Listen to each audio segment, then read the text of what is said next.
Great. Thank you so much for staying with us. We continue with the conversation that we've been having, but this time around with the parents of the two angels, that is Karen Wanjiru and Stacey Juma. I see your feedback. Keep it coming at KTN News KE, at Grace Korea KE. There's one Jomina here who says, wow, that interview with those two girls, Stacey and Karen, is heartwarming. They are talented, urging them to continue doing what they do. We appreciate Joe, and of course, keep it coming again at Grace Korea KE, at KTN News KE. And I have with me their parents and a family expert, Madam Nyokabi Kamau. Yes. Karibu sana. Thank you for joining us. Thank you. Mr. Meshak Juma, who is the dad to Stacey Juma. Thank and you. Of course, Anne and Jerry at my extreme left. She is Karen Wanjiru's mom. Once again, Karibuni sana. Thank you so much for joining us. Thank you. Anne, I want to start with you. I want to get the feeling as a parent. First of all, let's forget for a while that your daughter is going to Spain next month. Most of us have not been there. We're a bit jealous. But she is going, and she will be representing Kenya, and we are happy and proud of her and wishing her all the best. But when she took part in Little Miss Kenya, as a parent, you know, what were the feelings that you had? Were you excited? Were you like, it's too early? Talk to us about that. Okay, first, thank you for giving me this platform. Okay, let me use Kiswahili. That's okay. Yeah. Karen, she's 6 years old. Na akiwa ile age, mimi kama mzazi, I'm very happy. You can imagine at 6 years old, she know about her environment. Yes. She know what she's doing. She know once ukienda kwa beach, ukitupa straw, ukitupa chupa itaenda itakill fish. And she know akifikisha 50 to 30 years hakutakuwa na fish. The reason why, juu tukienda kwa beach tunatupa chupa, tukienda kwa beach tunatupa straw. So you can imagine at her age she understand all. What about us? Me as a parent, I'm very happy. I'm very grateful. It's a very good talent. We have to nurture as a parent. I have to nurture. Yeah. Okay. And I'll be asking if you set the example first, or where she learned, especially about conserving the environment, which is really nice of, you know, a child, 6-year-old child, you know, some of us, not me, but, you know, I don't want to say some of us, but some people, you know, at that age, you don't even think about the environment. It's just you, and you're living and you're existing. But she is doing something that is really noble. Meshak, the same case to your daughter, Stacey Juma. My goodness, I can't even do even a quarter of what she does. I wouldn't even try because I would fail. So when she started out, 3 years old, what do you do as a dad? I mean, your 3-year-old daughter is moving around, making these shapes with her body that, from what I picked in the interview, and her mom can't. What goes through your mind when you see this with your daughter? Yeah, let me first introduce myself. My name is Meshak Juma. Yeah, born and raised in the village. Msia Bontao. Yeah, so first of all, I'm married, one wife, Lucy Wangare. Yes. I know she's watching wherever she is. I'm blessed with 4 children. Yeah, 1 boy and 3 girls. 3 girls. I really thank God for that. Stacey is my second born child. And the way we have raised her, I think it's just God has done something in her life that even I myself or anyone else couldn't explain what it is. Because we still like, for her identifying, or me identifying her talent, it wasn't that easy, but nilikuwa naangalia venye ana grow, the thing that she was doing in the living room tukiwa tumeketi. You see, we parents, when you come home from work, you are very tired. Hata kuna sometimes unashinda kuona news, but una try to focus, uona ni nini inaendelea aje, because we've been busy. Unaona, saa zingine pia unataka kuangalia social media kuna nini, but now she keeps on like, daddy, see this, ona hii, nafanya hii. Then akiwa mdogo hivyo, nikawa naangalia tu progress yake pole pole. At first sikujua ati ni talent, that I would lie to you that nilikuwa najua she has something. No. It's only that I was scared because unajua one good thing with being a young parent is that bonding you have with your kid is so deep, unaona. Sio kama like you the way you are raised like my dad. Hata tu kukula naye kwa meza hatuwezi. Unaona, nyinyi mnakula huko wao huko. Sasa sisi tuko hivi kimoja like every now and then, unaona. Sasa hiyo ikanisaidia kuweza kujua venye Stacy ana grow na because nilikuwa naona the way she's behaving is not the same na brother yake. She seemed to be a little bit different. Na hiyo ikaanza kunifanya nijue kwamba kuna vitu anafanya ni unique in a way that hata ukiangalia mtu mwingine hawezi fanya, na wengine wakijaribu pia atalia, unaona. So I really thank God because so far anaendelea mzuri. Lakini tuongee ukweli, siku ya kwanza venye alianza akiwa na miaka 3 ametuambia hivyo. Reaction yako ilikuwa gani? Hukuogopa? You were like, "Ai, Stacy wacha. I mean, utaumia nini?" Ulireact aje? Sisi kwa na shida nasema, but tulikuwa kwanza tunakataa because tuliona kama kuna mchezo ya they call kehe ya boys. Okay. Kuna mchezo ya maboys, unaona. Ana behave like a boy child, doing some stuff that ndaka somewhat weird because mimi sijafanya socially. Unaona, wewe acha hiyo. Unaona ino miguu mbele ya wageni nini, unaona. But she feels good because she's enjoying whatever she's doing. Like sasa kitu kingine ilifanya sasa tujue kwamba kumbe kitu anafanya ni talent, because tulikuwa like tukienda mahali sasa tuko home. Unapata tumekuwa mahali tumeenda like party whatever. Unapata Amanda kufanya hizo stuffs zake hapa hivyo. Anataka kuentertain watu. So from that tukaanza kulani kumbe whatever she's doing ni kitu fulani. Lakini sisi wenyewe tulikuwa hashi. Siwezi kudanganya tu tulifurahia. Kwa sababu hata unaona kuna kitu mtoto akianza kufanya kama hiyo nini anafanya, lazima utakuwa unaona kama ataumia. Unaweza ona mtoto anaruka wewe acha hiyo utaanguka, utaumia, utabreak whatever. Unaona? Because you are a parent. Yes. Na lazima uwe very keen. Na huwezi tu sema tu utakubali kwa sijui ni nini unakubali. Ni kweli. Na utakuwa ukituambia after how long sasa ndo ulikubali na sasa ukakubali hata kunacho hiyo talent yake. So Nyakabi, you've heard from the two parents, very proud parents. Yes. But especially Meshach, at the beginning he was a bit worried, a bit scared for his daughter.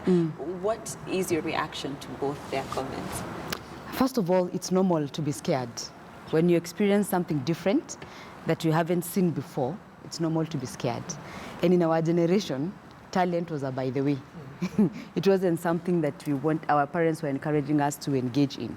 So it's something that is totally foreign to us, to encourage our children to do what they are doing. But what I'm excited about is how you have embraced it. Even though it's foreign to you, you have embraced it and you're taking it upon as parents to encourage them to do it. Now, for you to get conversant with it, you also need to acquire knowledge about it, understand it, so that when they're stretching like this, you know what it's called. You're also excited. So when you're congratulating them for being able to achieve a certain posture, you know the kind of work that has been involved. So I'm excited that you're actually taking it up despite it being foreign to you. And it's normal to be scared. And it's normal to feel, what am I going to do with this? This child is folding themselves. This child is gaining a lot of exposure and publicity. What am I going to do with it? How am I going to contain it? It's normal to be scared about it. But after you're scared, what do? You shake the dust and you step on it. And you learn how to move with the times as they're moving, and you learn the skills that you need to deal with that child at the point where they are.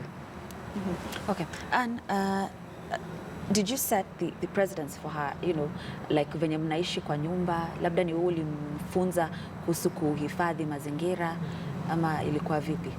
Okay, wacha niseme ilianza na mimi. Because ile kazi nafanya for now niko kwa Ngarisha Jiji. Nice. You can imagine Ngarisha Jiji ya soko vile saizi vile iko ni all about uchafu, ku-unblock sewages, hizo machupa. So tungeenda kazi, kuna zile picha huwa tunachukua. Akikuja akiangalia zile picha anasema, oh mom, you are doing a very good job. Nikamuuliza why, because hizi chupa zikienda kwa siwa zita block, na ile kazi mnafanya ya kutoa zile chupa haiwezi block. So akaanza kuwa na hiyo interest ya kufanya vile hamama wanafanya. Nika notice tukiwa kwa nyumba, ukitumia hata kama ni grass ya yogurt, umekunywa yogurt, anakwambia mam, tusitupe hii grass ya yogurt. Kesho tukikuwa na birthday ama kukiwa na mtu na birthday, tuta reuse. Because ukiangalia project yake ni 3Rs. That is reduce, reuse, recycle. So anajua sitaenda kwa supermarket kununua grass ya watoto kukunywa juice. Tutatumia ile ya yogurt. Kama ni maji, Karen anajua. Nikinunua maji nauliza, "Mama, why ulinunua maji kwa nini? Na kuna chupa kwa draw. Ungechukua ile chupa, uweke maji, ubebe." Na hakwambii ile ati pole anaona, "No, mom, you're doing bad." Unafanya vibaya cause ungeliuse ile chupa. So nikaona ameanza kugain hiyo talent ya environment. Ika happen last year, ndivyo alijoin Little Miss Kenya. Lakini sasa project yake ilikuwa ni eco project. So akadecide kufanya, zilikuwa kategori mingi, but kulingana na kazi yenye mamake anafanya environment, akadecide kufanya eco project. Na she was crowned the best eco project. Wow. Yeah. And she's the youngest ecologist we have. Yeah, the youngest Little Miss Kenya under eco project category. Okay. Yeah. Okay. Na kuna kitu Nyokabe ametaja kuhusu publicity. Pengine we kama mzazi, parent, unamfunza vipi how to deal with your publicity at such a young age? Kwa sababu there are people who are doing good with the whole celebrity status and all, but honestly kuna wengine they don't know how to handle that fame and all. So unafunza Karen vipi kuweza sasa ku maintain hii status yenye all of a sudden ako nayo? Okay. Once Karen ni mdogo, so ni lazima ni mumold. Ajue kuna hiyo project yake na kuna mambo ya education. Kwa hivyo asikuwe carried out na mambo ya project yake, asahau kuna masomo. Pia kuna masomo kesho. So mambo na publicity, kukua saizi amekuwa she's a Little Miss Kenya, kukutana na maserebu, ameenda kwa nini ya Sonko, alikuwa kwa Good Deeds ya Sonko, amekuwa kwa hizi shows za Ticha Wanjiku, Churchill. Kama mimi mzazi najaribu at least kuicontrol. Siwezi nikataka sana kuwe carried out, but na jingine bado lazima hiyo project yake ifanyike, because I don't know tomorrow maybe ni atakuwa the Wangari Maathai, the next Wangari Maathai. So siwezi nikataka kuiachilia juu hiyo ndio talent yake, lakini bado namuonyesha kuna kesho, kuna masomo. Okay, Meshak, tuzungumzie kuhusu the same on how una train Stacy kudeal na hii publicity. Ametutajia places zenye ameperform at such a young age, and of course she has an even brighter future ahead of her, kumaanisha ataendelea kuperform, kumaanisha ataendelea kujulikana, lakini ni sharti aendelee na masomo, sharti aendelee kuwa yule msichana ambaye wewe na mke wako mnataka akue. So mnamfunza aje kudeal na hii publicity yenye anapata na atazidi kupata? Okay, naweza sema so far Stacy amejulikana sana, na jambo moja ninaweza sema kwamba mimi kama mzazi I know her life sana kugrow kwake ama kugrow, it depends on whatever I'm going to do right now.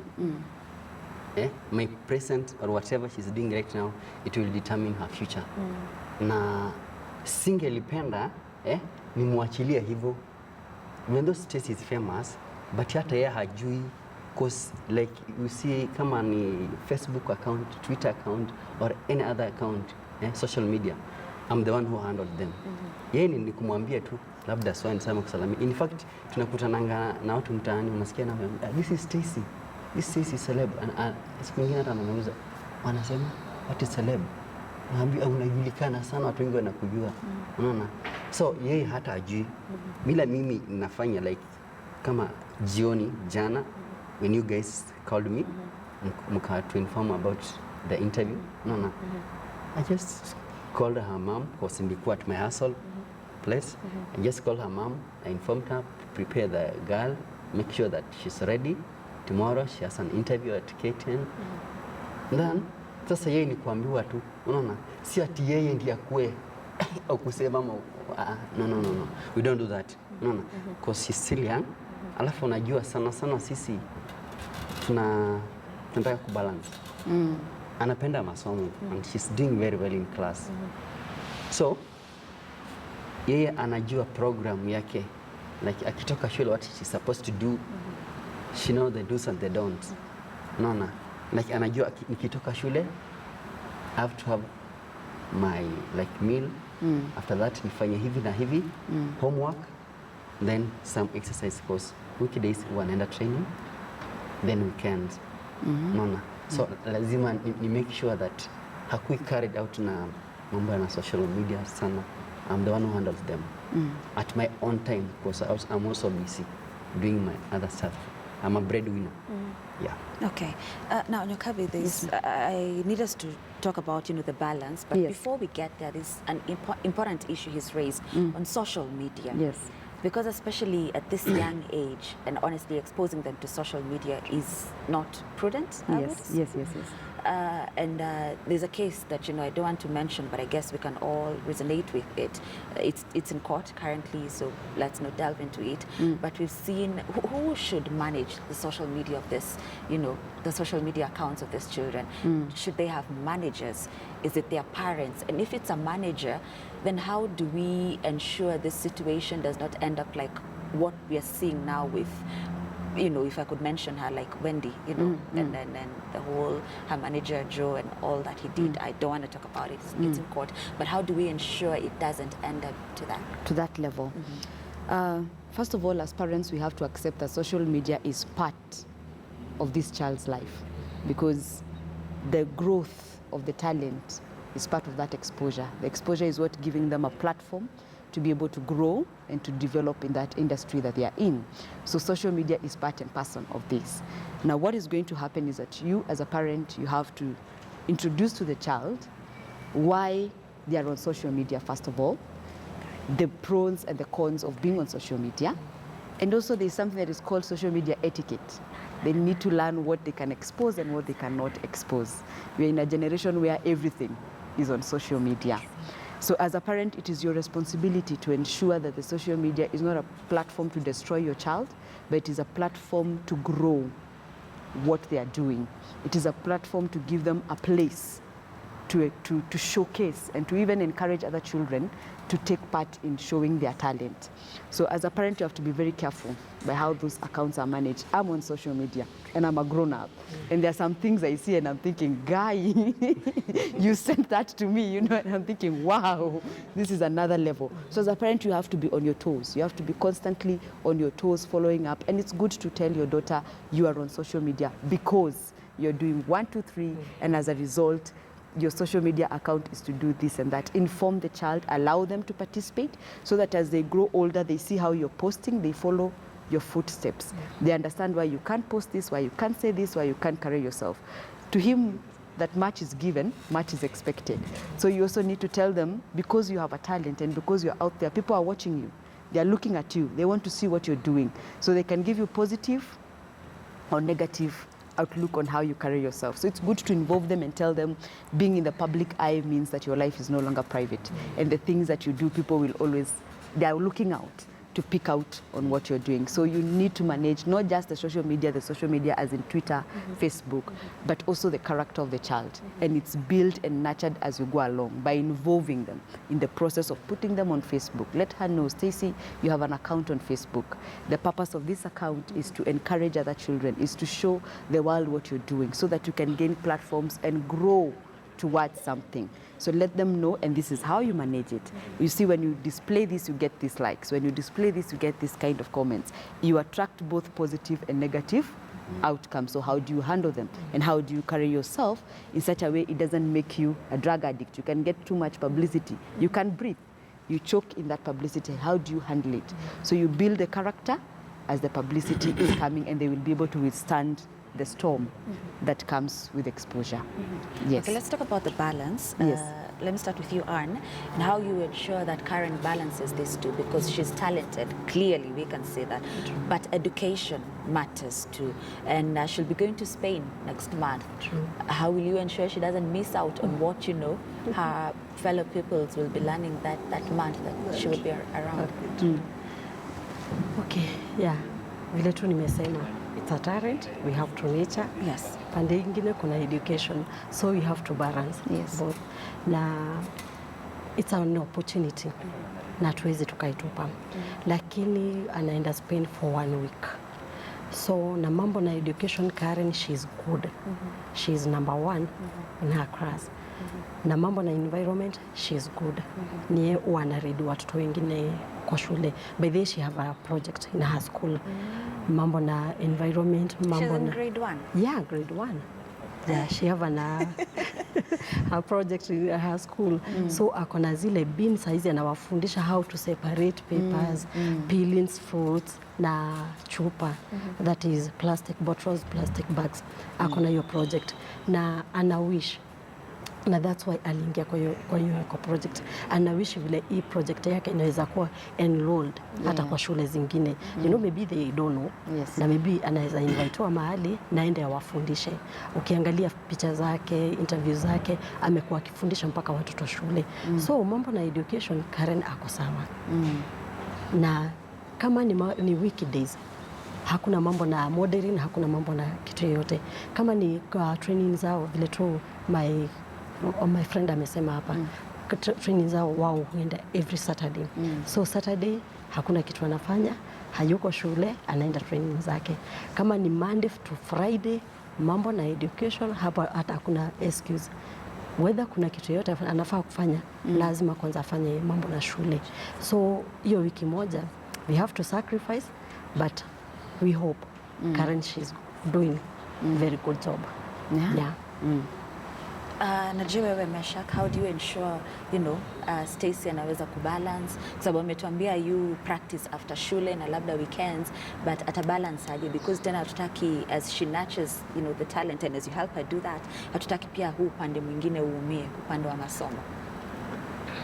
Yeah, mimi kama mzazi ni jukumu langu kuhakikisha kwamba Stacy ana balance whatever she's doing, because we say talent is a gift, na ukiwa na talent unahitaji masomo, so that masomo will boost your talent to another level, or talent inaweza boost masomo yako to another level, like moja ina support nyingine.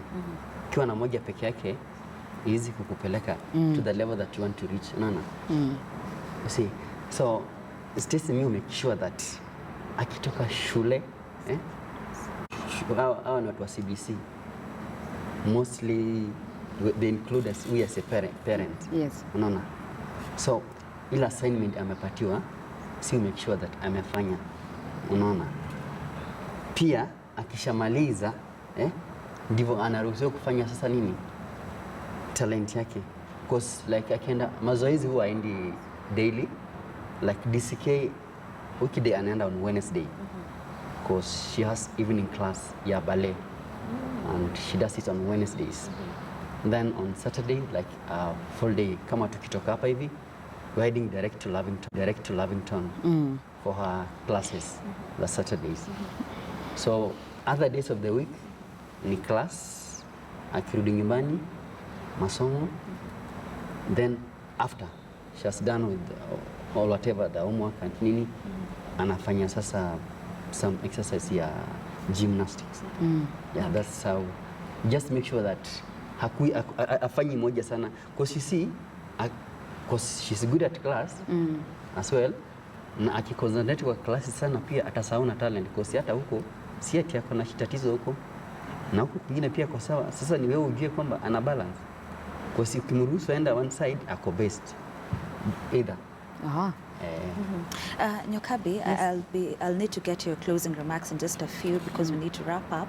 But let's still talk about the balance. Yes. These two look like, you know, they have it all together. Yes. You know, they're able to assist their children to balance the two. But if there's a parent out there who has a challenge, you know, one of the masters that the children is having is suffering, what do you tell them? What I can tell a parent who has a child who actually is failing in one area and excelling in the other area, what we normally do as parents, the normal way of doing things, is to push the child to work harder in the area where they are failing or in the area where they have a weakness. And I like to use the example of a kangaroo. A kangaroo has 2 very strong feet and 2 arms that are weak. You can take a lot of time trying to convince the kangaroo to be on its 4s so that it can run, because when you're on your 4s, you have more power and you have more speed. Forgetting that these 2 feet that the kangaroo has can be strengthened and enable the kangaroo to run at the same speed with somebody who is on their 4s. So if you have a child who has a talent and you have identified the talent and the child wants to nurture that talent, it is good to allow the child to spend time in it. The more you practice on something, the better you become at it. You don't become perfect. We can't attain the perfect mark, but the better you become at it. But why do you need to balance the 2? Because you can have talent and not be able to express yourself. You're invited here for an interview, you've been asked a question, you have no idea how to answer, you have no idea how to express yourself. So it is important for the parent to let the child know the reason why you need to practice your talent and improve it and development is so that it can improve you and make you better. And why you need to get education is because having the talent is not enough. Like you said, it's a SIM card and credit. They go together. One cannot do without the other. You have to be able to present yourself. You have to be able to carry yourself a certain way. Then it gives value your talent. Because without adding value to it, it just becomes plain talent. And you fall in the category of everybody else who has talent. A lot of people can sing. A lot of people can dance. A lot of people are gymnasts. But what distinguishes you? What makes you stand out? What makes you as different from the other person is the skills and the effort that you have put into it. That's why it's important to strike the balance. Here is the trick. The parents don't tell the child why it's important to go to school and gain education. They are doing their talent, they are already gaining exposure, they are probably earning from it, and here you are insisting you need to go to school. So tell them why you need to go to school. You illustrate, you use people who are out there who have talents, and when they go for interviews, their likes automatically go down. Everybody thinks, ai, na vile huyu mtu alikuwa anaimba vizuri, but your interview, ilimwangusha, it flipped you down because they were not able to carry themselves, they were not able to express themselves, they were not even able to articulate what is it that they are doing. So how are you able to do it? You acquire skills. You go to school, you get educated, you learn how to express yourself, you learn how to construct a sentence and a proper one that is acceptable. That's why you have to balance the 2. But just because you have a weak area here, it doesn't mean that you're inadequate. It doesn't mean that you can't race. It just means you need to strengthen where your strength is and then to empower, to enable this part to make up for the areas that you have a weakness. So that's why you need to strike the balance. It's a SIM card and credit. One cannot do without the other. SIM card and credit. I like that. Great insights, Nyokabi. We need to talk about the competency-based curriculum, the CBC. Kwanza wewe Mesha, tuanze na wewe. Juu Stacy wako na mtihani she said on Tuesday. They're supposed to start on Monday. It's a national exam? Yes. I got grade, yes. Grade 3. Yeah. Yes, they're doing the national exam. Yes. So alituambia wanaanza Tuesday. She's ready for it, right? Yeah, she's ready. I think recently you've seen like grade 3 pupils wakitembea huko barabara na magunia. It was so much on social media. Amevaa gunia yeye. To us as parents, kutafuta magunia, those improvised brooms and all those stuff. And the aprons. Yeah, the aprons. It was so hectic, but we did it. So, wanakuwa na mtihani, the CS amesema sio ati ni kitu ya kuwafanya watatizike sana. Just to weigh how they are performing and just tuona tu how this CBC is working. Is it working or tunafanya kazi bure? Unaona? Something new. So in fact, akina Stacy hao ndio watakuwa kwanza kukalia your national exam at their grade, yes. Hii ni kwa assist ndani watakalia kwa grade 6. So hii ya saa hii wamesema watafanya hadi shule zifungwe. It's not for like Tuesday like ya siku 3 no. Wataenda kuifanya ni kwa assist.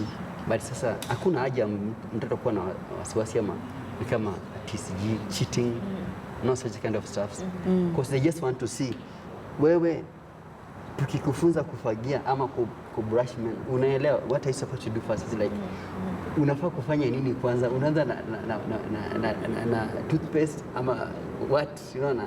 Ukiambiwa sasa ni kusweep the house, unaanzia wapi? Unatoka kwa mlango ukikuja huku ama unatoka huku ukirudi this side, unaona? And we as parents we also included to make sure that whatever they are being taught at the school, kuna assignment wanapatiwa wakija nyumbani.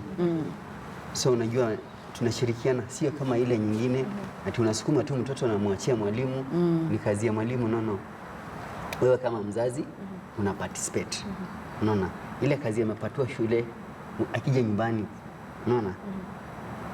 Wanaangalia unafanya nini, unasaidiaje mtoto, anaelewa vitu amefunzwa shuleni. Unaona? So but I think iko sawa. Okay. How about you, Anne?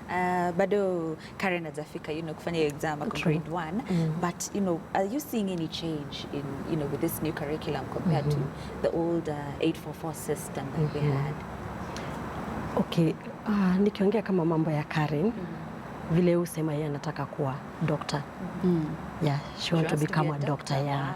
Na yeye usema without environment mzuri siwezi nikakuwa doctor, na nikikuwa doctor kazi yangu itakuwa tu ni kutibu wagonjwa juu ya bad pollution, mambo na hiyo uchafu ya. So wakati niliona grade 3 wametengeneza zile costumes zao, nilikuwa wow.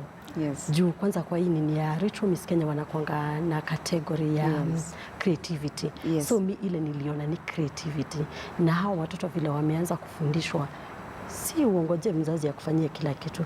Hata wewe unaweza tengeneza ufagio, unaweza enda na ufagie. So kwangu mambo na new curriculum, I'm very happy. Juu hata sisi wazazi we are so committed, because hakuna vile utaenda kuambia house girl aende akatafuta hiyo ufagio ama aende akatafuta zile box ndivyo mtengeneze ile. So inakuwa ni mzazi lazima uchip in. Unapata kama grade 1 wamepatiwa assignment. Hiyo assignment unaambiwa enda kwa Google tafuta ABCD. House girl maybe hajafika pale, hana ile simu. So wewe mzazi itabidi sasa lazima ujicommit. Wewe uko job ama uko job, lazima ujicommit, uende pale ukae chini na mtoto, muende mgugu kenye mmeambiwa mgugu na andike. So for me I'm happy. At least sisi wazazi tumekuwa committed. At least tunaona watoto wetu wanafanya something. Kitambo ilikuwa tumeachilia house girl ndio wanafanya homework, ndio wanafanya everything. But for now sisi wazazi we are committed to our children. Yeah. Okay, asante. And now we need to wrap up ile sasa ya ukweli. So, but it's only fair if I get your closing remarks, and I'll start with you, Nyokabi. Yes. You have 30 seconds. I have 30 seconds. Yes. All right. Every child has a talent. Every child. Every child who is born, God has put something unique in that child. And it is up to us as parents to discover it. It's not up to teachers. It is us who are there with that child from the toddlerism to the point where they become adults. It is up for us to spot what they are really good at and encourage them to do it. But in order for us to know what our talents that our children have, we need to know their temperaments. We need to know the personality traits of this child. What do they like to do? What makes them happy? In what area are they in their element, and are they excelling at best? Point it out, identify it, then work on it. And as you work on it, inform the child why it's important to strike a balance between excelling in a talent and gaining education. So it is up to us as parents. And this curriculum is amazing that now we can't be absent parents. We cannot afford to be absent. You have to be present, you have to participate. You have no option, you have to work with the child. And as you do it, you're also developing a relationship with this child. You're building a bond together. Sure, Nyokabi, thank you so much for that. Meshach, 30 seconds, tafadhali, your closing remarks. Yeah. Ni ile kitu nasema ni ati any parent out there, you have a kid, she seems to be talented, or maybe she's showing signs talent, please support na make sure that anasoma na anafuatilia talent. Usiachilie, enzi hizi ni tuko a different era kidogo. Let's support our kids. Okay, Anne, you have the last word. Okay, despite of all challenges, juu kama ya Karen iko na zile challenges, she's going to Spain, financial imekuwa ni shida. We kama mzazi usiseme sina pesa. No, nurture your talent. Nurture talent ya mtoto wako, you don't know tomorrow. Yes. Mimi ningeambia ningeenda Spain juu ya my daughter, ningesema no. haiwezekani. So kama uko pale mtoto wako ako na talent, usimwambie don't do this, don't do that. No, hujui kama hiyo kesho ndio itamsaidia. Yeah. Okay. Na ningeomba Karen ako na paybill, please, mwenye anaweza msaidia. Our government, nimejaribu. Honorable Sonko, I'm working for you. You know, Karen alikuwa kwa good deeds. Naomba please, paybill ya Karen ni 891300. You can support her. Account name Karen. Yeah. Okay, sawa sawa. Thank you so much, Anne, Njeri, Meshak Juma, Nyokabi Kamau. Once again, thank you so much for joining us. Yes. Now, I did promise our viewers that those two beautiful girls will be performing for us, and that is now what we want to get in a few minutes. I'm told they are ready. They'll be, you know, making their way to the studio shortly. But before that, let's just run some of the images there. That is Juma in her element.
Okay, so this is now, you know, that point where we see the children do what I and, you know, the three parents here, I'm sure we can't do. Okay, so Stacey will go first, and now Stacey, the floor is yours. Do what you do best. Yeah, you can start.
I'll see why, you know, you were scared and there's a umia kidogo.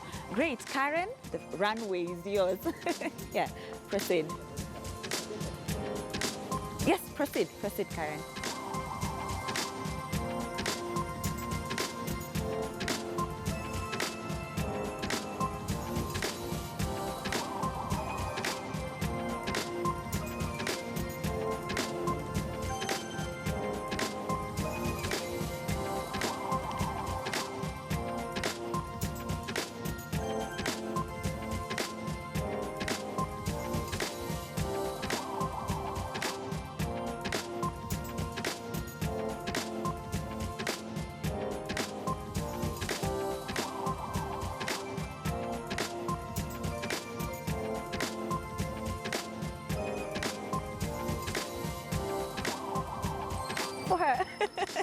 great, Karen. You've mastered the art kabisa. You know, even the poses and I know.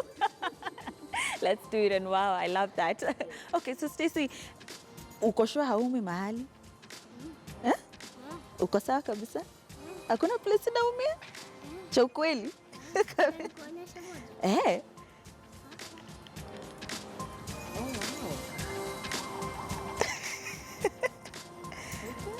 Okay, how do you do that? Kusema ukweli.